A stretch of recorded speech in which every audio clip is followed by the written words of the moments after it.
Hello everyone, welcome back to my channel. I'm Marlu and this is Mae In Books, and today I have a book haul for you guys and I'm so excited. One book is secondhand, all the others are new. I bought most of them in the sale and I'm just so excited to show you guys. I've been collecting them for the last few weeks and I was waiting for the last book to arrive because it came out yesterday and I ordered the special edition of the reappearance of Rachel Price by Holly Jackson. It has like the film tape, sprayed edges, super cool hardcover.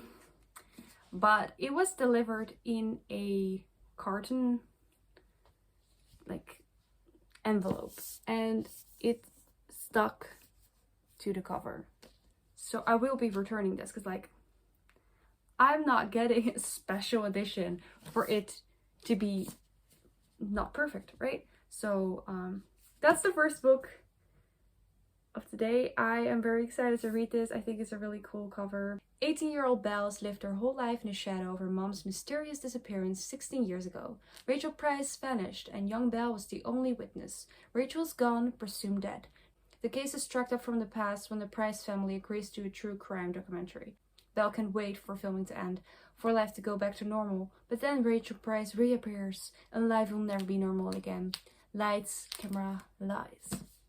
I'm really curious about this one. The next book I ordered off of Vinted. If you want to check out my Vinted, it's butterfly.days. I have it in the description. I sell everything I read, so there are some pearls. I got The Pisces by Melissa Broder. I read Milk Fed by her and it was like a kind of weird book, but it was also really enjoyable. I like her writing. She's different. I really like this cover as well, the colors and the girl hugging the fish. So I'm really excited to see how unhinged this one is going to be. So I'm just gonna read the flap for The Pisces. Lucy has been riding her desertion on Sappho for 9 years when she and her boyfriend break up in dramatic flame out. After she bottoms out in Phoenix, her sister in Los Angeles insists Lucy ducks it for the summer in her gorgeous Venice Beach home. And when Lucy becomes entranced by an eerily attractive swimmer while sitting alone on the beach at night, her life, including her understanding of what love should look like, takes a very unexpected turn. A masterful blend of vivid realism and giddy fantasy, pairing hilarious frankness with pulsating eroticism, The Pisces is a story about falling in obsessive love with a merman, a figure of serenic fantasy whose very existence pushes Lucy to question everything she thought she knew about love, loss, and meaning in the one life we had. I love books about obsession. She's gonna fuck a fish.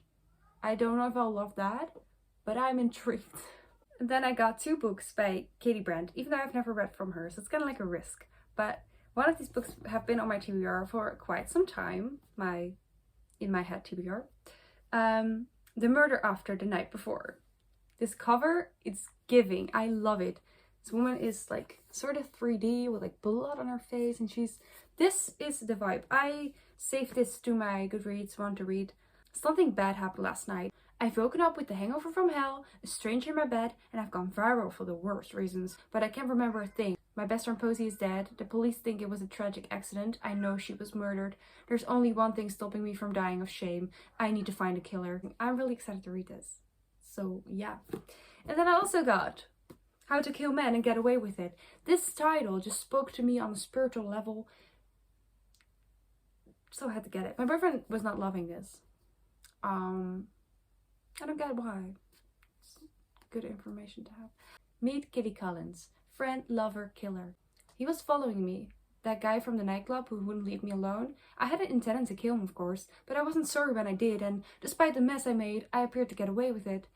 That's where my addiction started. I've got a taste for revenge, and quite frankly, I'm killing it. I'm so excited to read this. I'm just waiting for the spring vibes to come back, because these type of books I would love to read in the sun. I mean, most of these books I would love to read in the sun. The next book, I secretly already read this, but it's new, I promise. I just read it right away. It's Elsewhere by Gabriella Zevin. When 15-year-old Liz is killed in a car accident, she ends up in a place called Elsewhere. Here, death is only the start of your story. You can't get sick and you can't get older. Instead, you age backwards till you become a newborn baby again. But Liz wants to turn 16, not 14. She wants to learn to drive and go to college. Strangely though, Liz does find herself learning new skills and forging new relationships. Is it possible to grow up while getting younger? I love this book. So if you want to buy it secondhand, go check my Vinted. But This was great.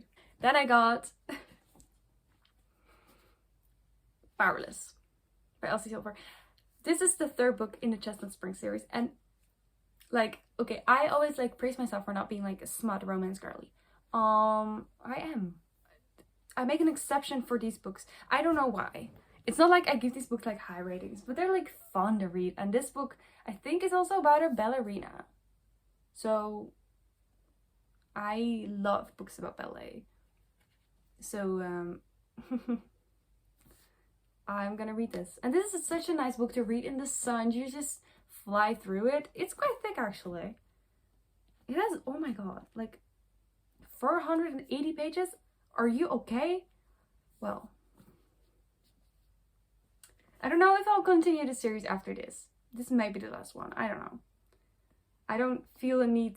Maybe I don't feel a need to finish them all. But this one, I know it's because it's about ice skating and ballet, and those are two topics that I like. Two childhood best friends, two broken hearts, one impromptu road trip to get away from everything. I've been living in a friend zone for years now.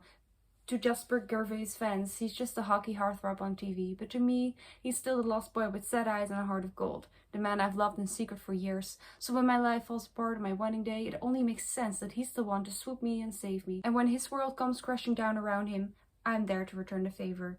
But the more time alone we spend together, the more I start to realize that Jasper isn't looking at me like a friend anymore, and isn't touching me like one either. He acts like he wants me, but after years of turning me away, he's going to need to prove it.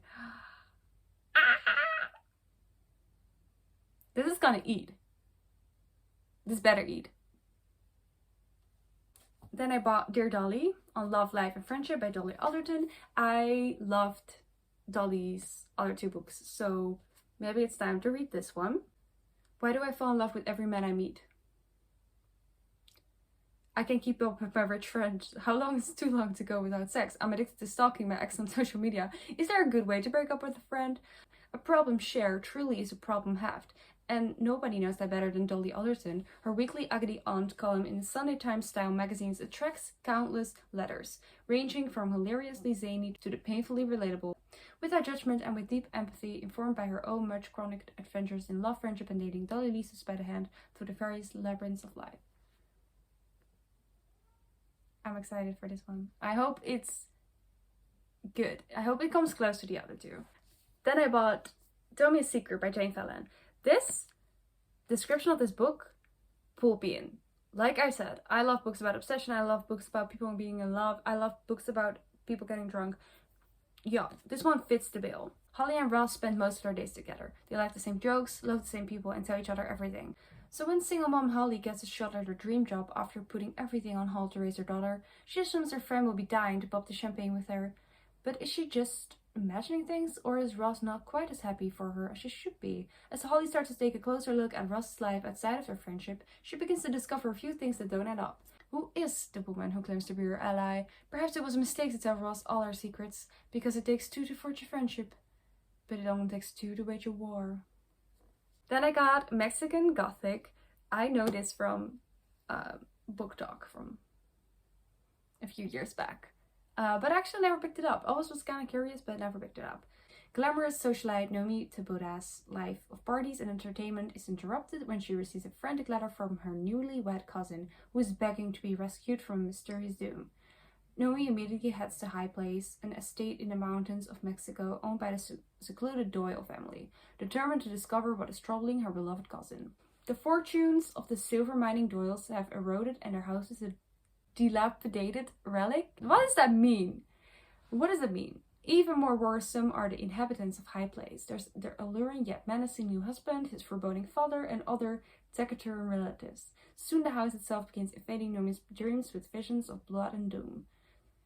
She must tread carefully, for there are many secrets behind the walls of High Place, and Nomi may soon find it impossible to leave this enigmatic house behind.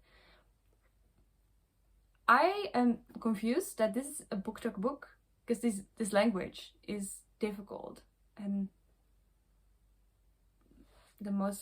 mostly books on TikTok are not this hard.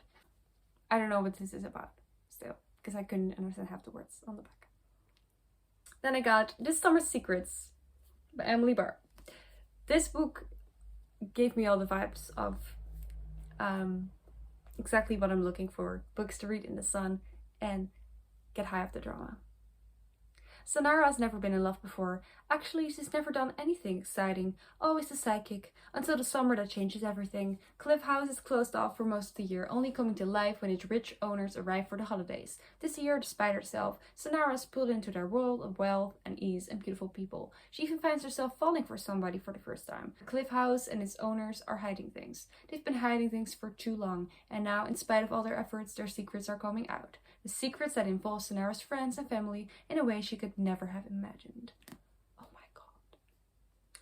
Someone better drown in this pool. Someone better drown. I don't mean that in a mean way. I mean that in I love when covers foreshadow what's going to happen. Yeah. Then I bought June 1st, and this book is scary thick. It's scary thick. It's by Jennifer Hartman.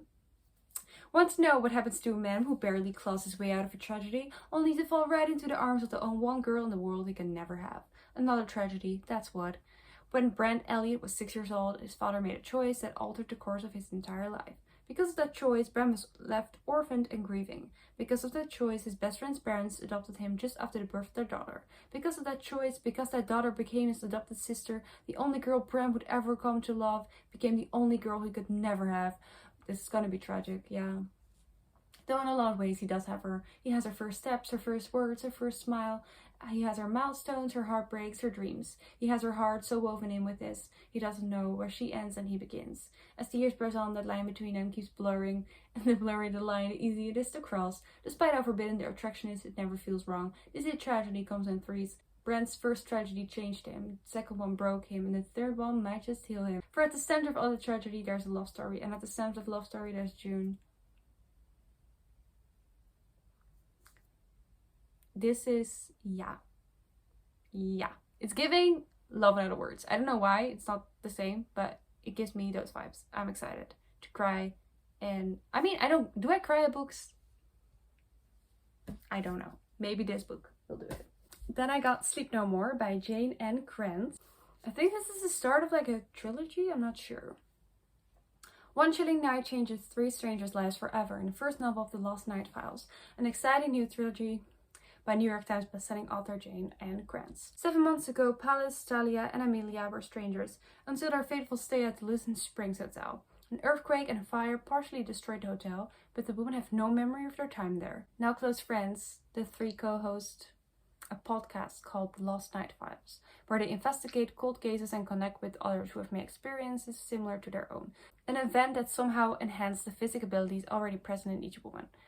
After receiving a tip for their podcast, Paulus checks out an abandoned asylum in coastal California town. Shaken by the dark energy she feels in the building, she is rushing out, and when she's stopped by a man who turns out to be a mysterious tipster.